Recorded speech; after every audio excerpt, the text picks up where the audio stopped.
সম্মানিত দর্শক শ্রোতাবৃন্দ, green city বাংলাদেশের পক্ষ হইতে আপনাদের সবাইকে স্বাগত জানাচ্ছি হযরত শেরেবাংলা রাদিয়াল্লাহু তাআলা আনহুর মাজার প্রাঙ্গণ হইতে।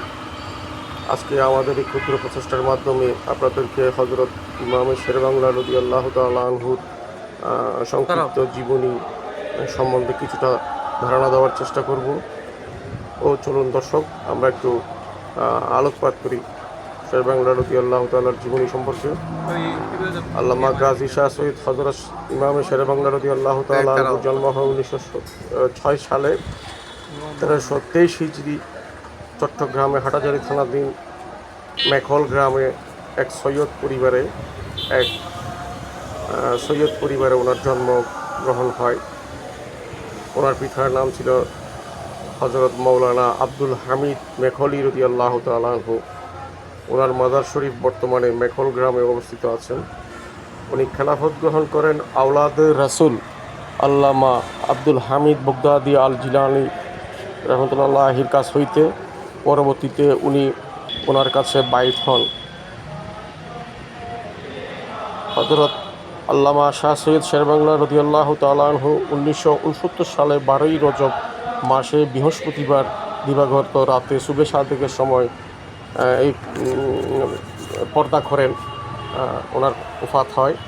প্রতি বছর 12ই রজব মাসে হযরত আল্লামা গাজী শাহ সৈয়দ শেরেবাংলা রাদিয়াল্লাহু তাআলা আনহুর ওরস মোবারক ওনার মাজার প্রাঙ্গণে বিপুল উৎসাহ উদ্দীপনার মাধ্যমে অনুষ্ঠিত হয় প্রতি বছরই।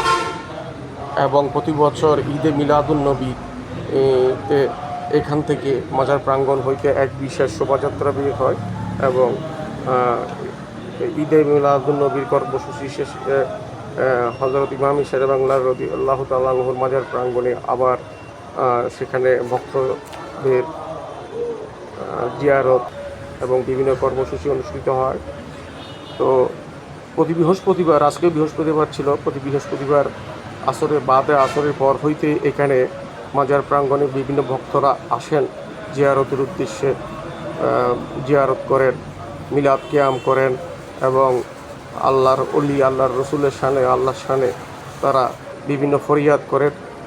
তো আমি এখানে আপনাদেরকে হযরত শেরেবাংলা রাদিয়াল্লাহু তাআলা আনহুর মাজার শরীফের আশেপাশে যতটুকু দেখানো যায় বা যতটুকু মনোমুগ্ধকর দৃশ্য আছে আমি সবগুলো ভিডিও ধারণ করে আপনাদের মাঝে তুলে ধরার চেষ্টা করেছি। ওনার শিক্ষা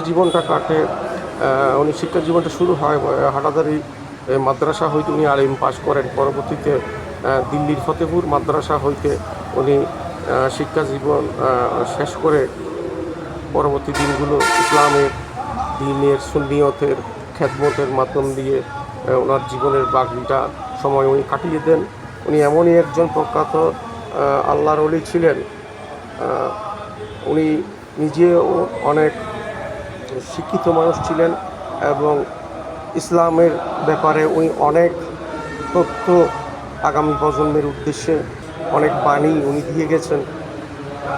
তো এই মহান অলির দরবারে আসতে পেরে আজকে নিজেকে অনেক ভাগ্যবান মনে করছি। আর আমি মনে করি আল্লাহর অলিদের সান্নিধ্যে থাকা এবং আল্লাহর অলিদের সম্মান করা, আল্লাহর অলিদের জিয়ারতে আসা বা ওনাদের সম্মান করাটা, এটা একটা অতি ভালো কাজ।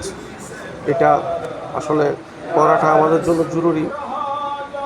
আল্লাহর অলিদের সান্নিধ্যে, আল্লাহর অলিদের খেদমতে নিজেকে উৎসর্গ করতে পারাটা এর চেয়ে বড় কোনো কিছু আমার কাছে আছে বলে মনে হয় না।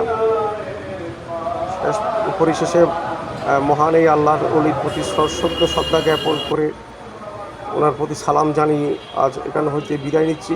সবাই ভালো থাকবেন, সুস্থ থাকবেন, নিরাপদে থাকবেন। আসসালামু আলাইকুম ওয়া রাহমাতুল্লাহি ওয়া বারাকাতুহু।